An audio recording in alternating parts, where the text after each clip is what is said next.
will hear a number of different recordings and you will have to answer questions on what you hear. There will be time for you to read the instructions and questions and you will have a chance to check your work. All the recordings will be played once only. The test is in 4 sections. At the end of the test, you will be given 10 minutes to transfer your answers to an answer sheet. Now turn to Section 1. Section 1. You will hear 2 colleagues, Marcus and Ella, discussing details about the coming office party. First, you have some time to look at questions 1 to 5.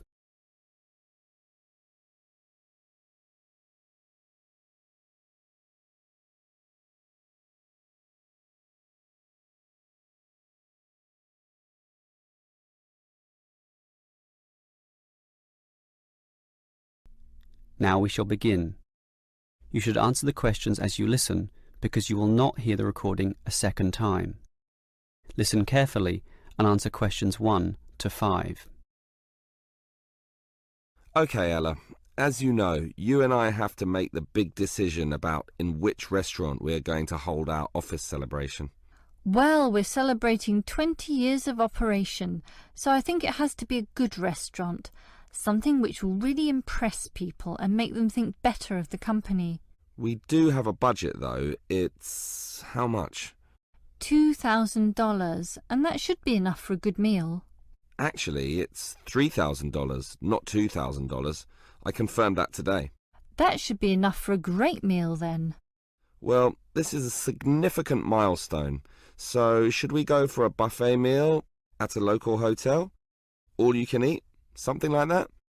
The Chesterfield Hotel has good food. I've eaten there before. Very impressive.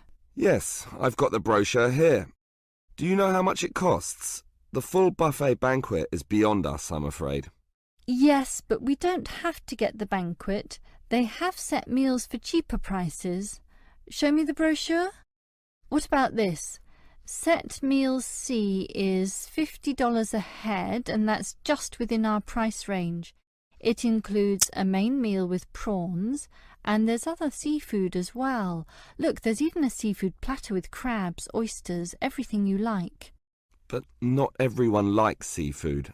Let me see the brochure. Actually, set meal D looks better to me. More meat-based. How much is it? Meal A is $70, B is $60, and so on. So D is even cheaper at $45. OK, and we could spend the money we save on other things, such as a lottery present or something. The main meal is lamb, and everyone likes that, right? It comes with soup, dessert, coffee, all the frills that you'd expect. What's the soup? Actually, all the meals come with soup. Meal A is lobster soup, B is prawn, C is clam, but ours is chicken. Ah, I like that. Chicken is simple but tasty. All those seafood soups are not nearly as nice. So, why don't we take meal D then? Before you hear the rest of the conversation, you have some time to look at questions 6 to 10.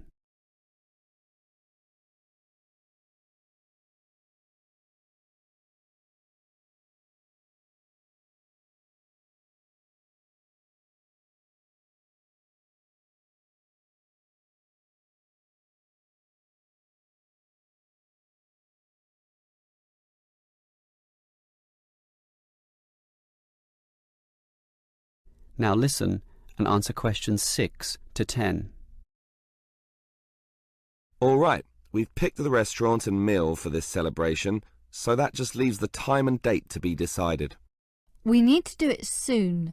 This month is the 20th anniversary, so what about the 14th? 14th? But wouldn't it be better to do it after the end of quarter reports are handed in? That way everyone will feel more relaxed. That's the 18th, after the middle of the month. Good thinking.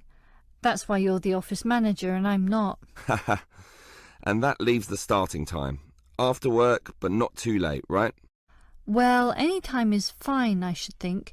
7 p.m, 7:30, 8 p.m. Does it really matter? Not too late, though. 8 p.m. is too late. 7 p.m. might be too early for those submitting the end-of-day accounts. Split the difference then, take the middle time. That will please everyone. Sounds fine by me. Let's do that then. Now, that leaves the minor details, you know, about clothes and what to bring and... Clothes? Isn't this an informal event? Yes, but it is an anniversary and we don't want people in jeans and jogging shoes. We don't necessarily want formal dress either. I agree. Formal is too, well, formal. Smart casual is better. Let's just say smart casual, okay? Okay, and should we allow smoking? Isn't that the hotel's decision? Do they allow smoking? They do, in designated areas, well away from the eating tables. Personally, I hate smoking and would like to ban it completely from this function, but to be reasonable, I think we can just follow the hotel's policy. If they allow it, so can we. Okay, that sounds fine. That just leaves... Whether the guests should bring anything with them? I think it would be a nice idea if everyone bought a... Let me guess, a card, right? A getting to know you card. No, a present. A small present, of course, to be put into a large box, and then everyone can reach inside and pull out something. A lucky dip. That should be a good laugh, don't you think? Great idea. That is the end of section 1. You now have half a minute to check your answers.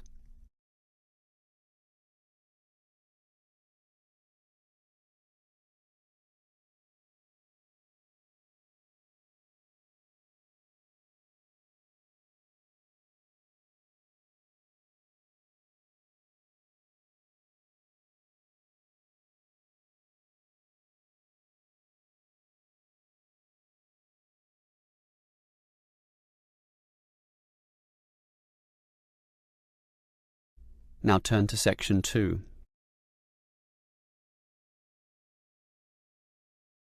Section 2. You will hear a construction worker and university officer discussing the effects of some new construction on the university premises. First, you have some time to look at questions 11 to 15.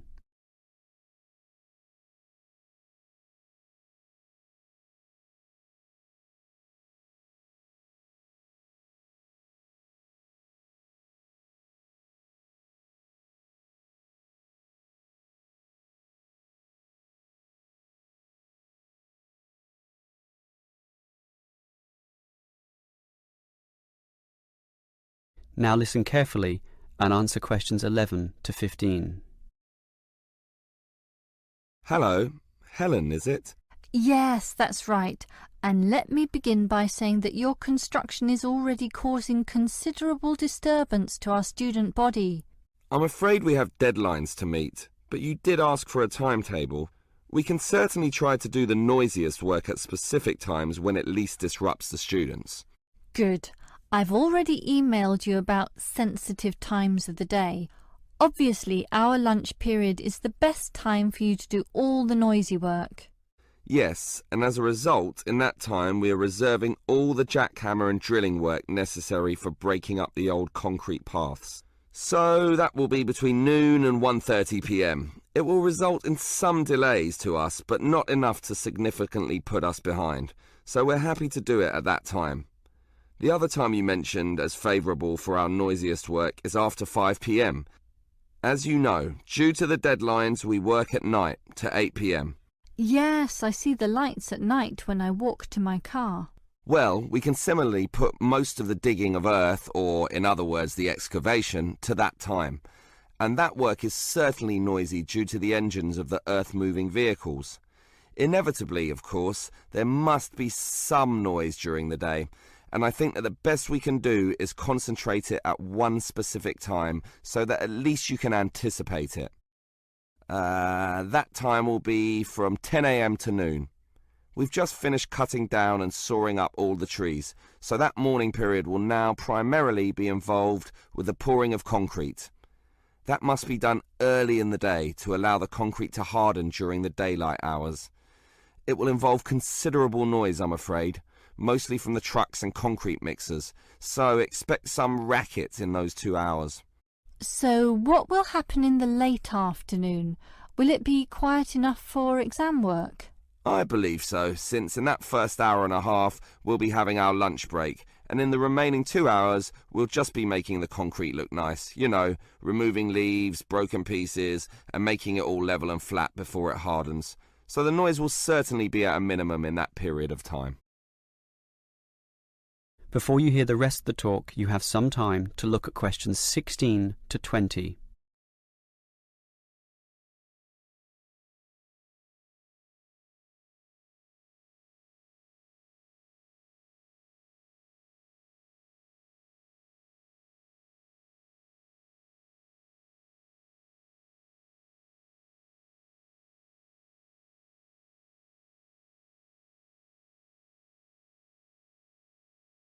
Now listen and answer questions 16 to 20.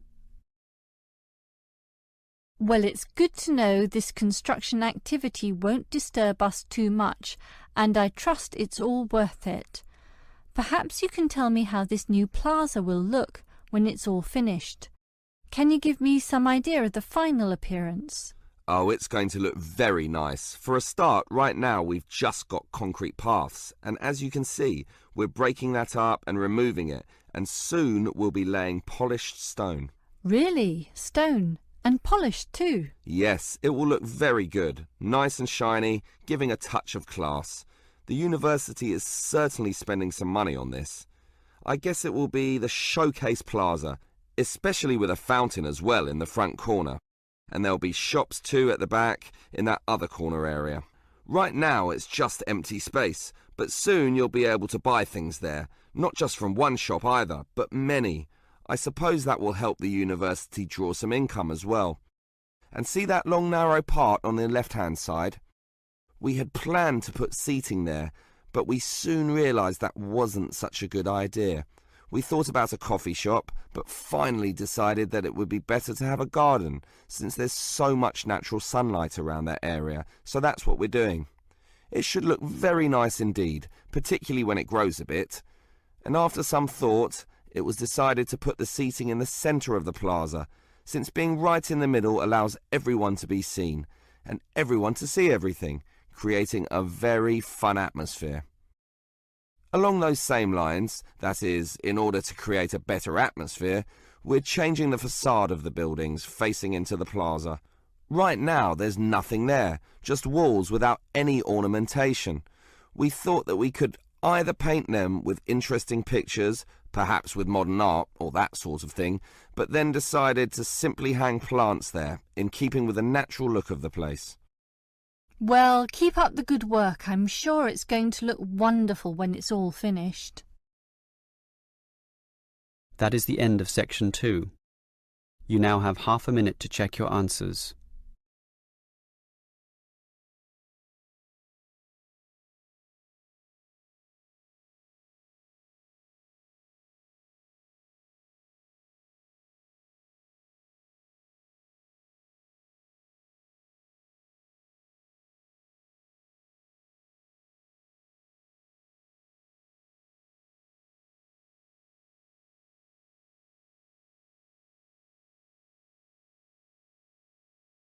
Now turn to section 3. Section 3. You will hear 3 students, Steve, David and Susan, discussing a science lecture they attended. First, you have some time to look at questions 21 to 26.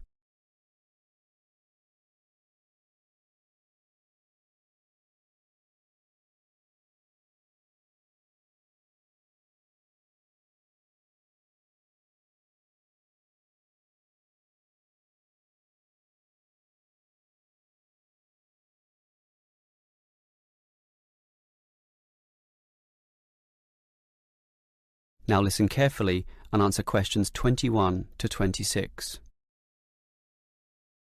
What did you think about the lecture, David? I thought it was rather interesting.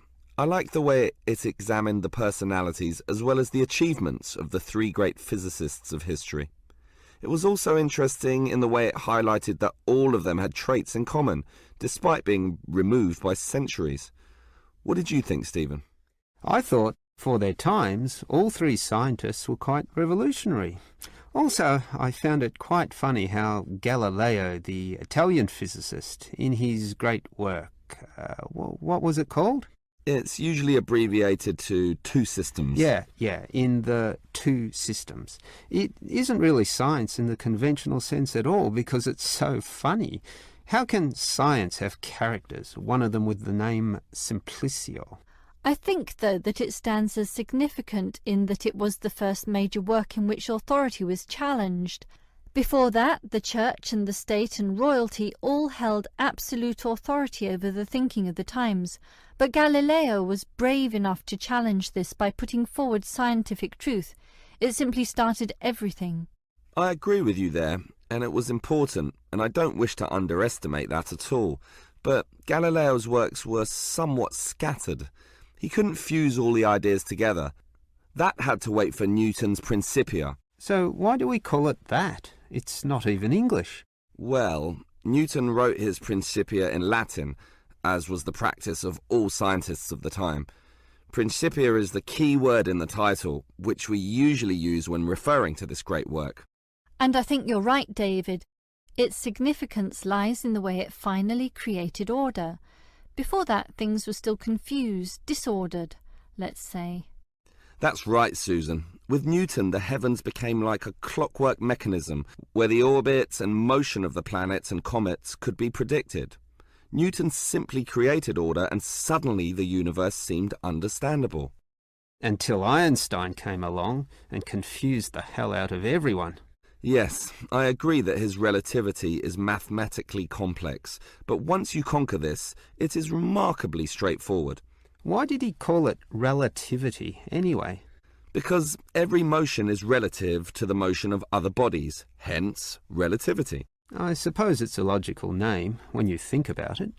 Yes, and the significance of the theory lay in the way it explained gravity. Prior to that, gravitational motion or action at a distance was just assumed to happen, but nobody quite knew why. Einstein was successful in providing a theory which explained this, and that theory has lasted to the present day. That makes it quite an accomplishment. I think we'd have to agree that all three scientists accomplished much in their own way. Before you hear the rest of the conversation, you have some time to look at questions 27 to 30.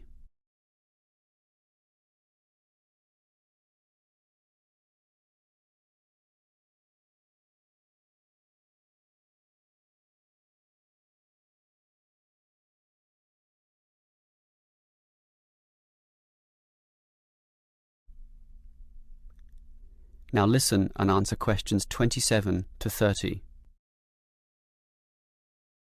So, David, you're obviously impressed with these three scientists, so it would be interesting to know who you think was the greatest of all. Well, strictly it's impossible to say, since everything is relative to the times in which these scientists lived. Newton built upon the works of Galileo and Einstein built upon the works of Newton. But that's not true, actually. Einstein's theories were non-Newtonian, which is why they were so substantially ahead of their time. Given this, I'd say Einstein is the greatest.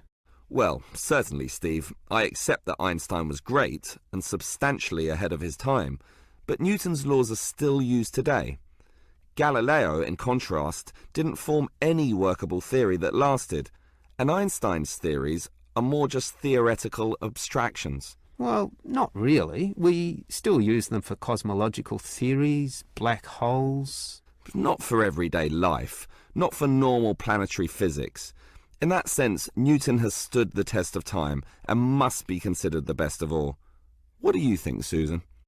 Did you know that Newton's first law of motion is often attributed to Galileo, and that Galileo is known as the father of modern science, even by Einstein, which supports him being the greatest? I would say that we must acknowledge the man who first started the scientific revolution. Without his work, we wouldn't have Newton or Einstein. Oh, Susan, that's ridiculous. Galileo's works were unscientific and almost farcical. Look, here's Peter. Let's ask him. Peter, which scientist do you think was the greatest? Greatest? The old argument. Einstein is the conventional answer, but when it comes down to it, no one quite knows what his theories really mean.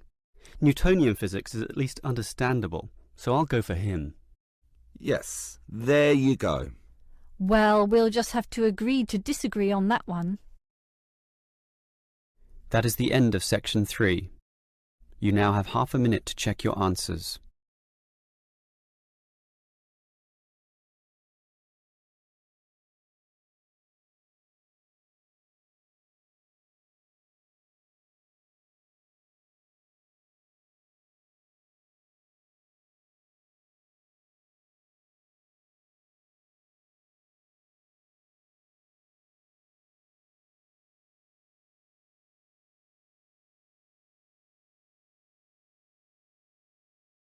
Now turn to section 4.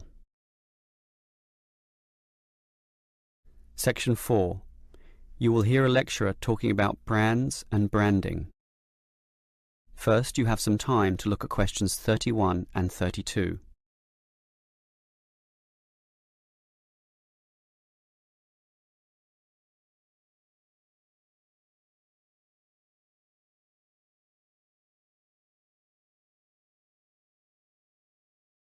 Now listen carefully and answer questions 31 and 32. In the Wild West, without fences or defined ownership of land, one man's cattle could easily be mixed up with another. Hence, cattle were branded. That is, a sign was scarred onto their skin using a hot iron brand.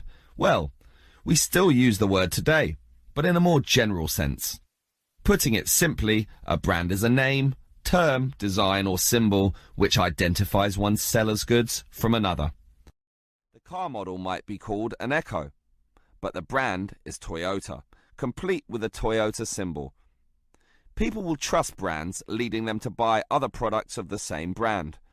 Then it has achieved brand recognition, which is a very good thing to have.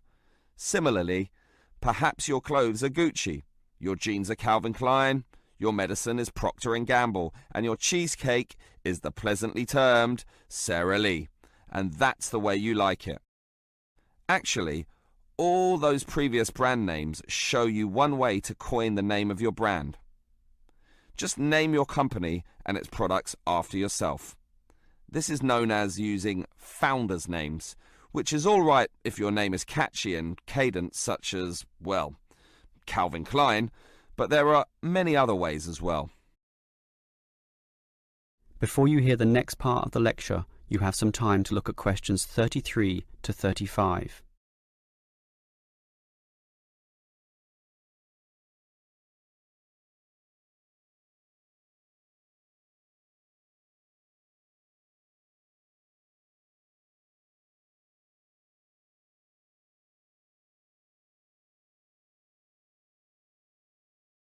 Now listen and answer questions 33 to 35.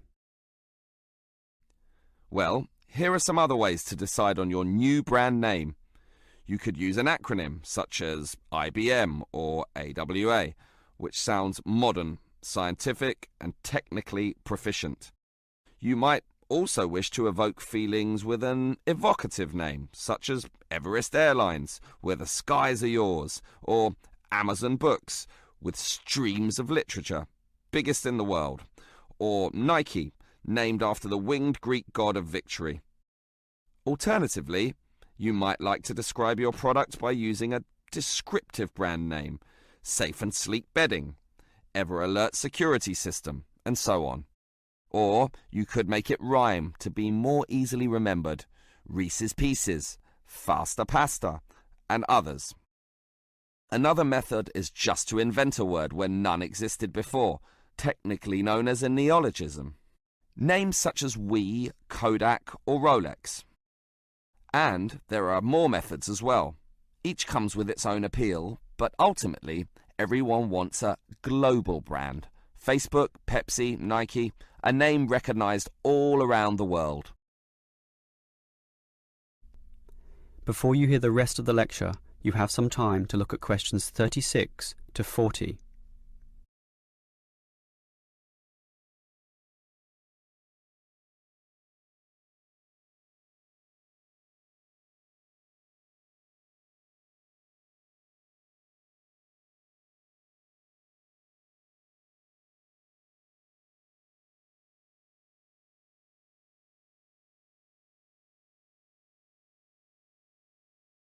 Now listen and answer questions 36 to 40.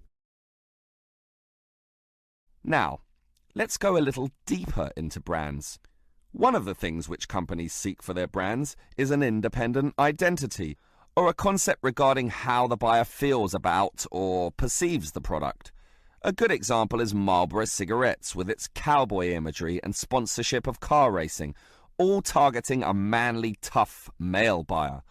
In other words, the images, commercials, logos, sponsorship, and product packaging are all carefully designed to cultivate a single identity which resonates, in theory, with the target market. The core element of this is the logo, the visual symbol that represents the brand. So, if, for example, the product is for younger people, say Nike jogging shoes, the catch cry is, "Just do it," and high-profile athletes appear in all their advertisements. Think of that Nike logo, that single tick, one of the most recognizable logos in the world. And it's all consistent with the symbolism of power, speed, and freedom. On the other hand, if you are targeting a richer, more mature, and male buyer, say with Rolex watches, the brand image might be one of solidity, sophistication, reliability, and the Rolex logo, a crown, that sign of royalty, of might and power, top of the heap, similarly puts forward this image. If we are targeting the younger teenage market, say with Calvin Klein jeans, the brand image is one of sexiness, rebellion, and freedom from conventions. The logo is simply the name on the jeans, but it is linked to that famous series of sexy models and those controversial ads, which still run to this day. This is all big science now, collectively known as brand management. It's complicated, but when done well, can result in millions of dollars in extra sales. That is the end of section 4.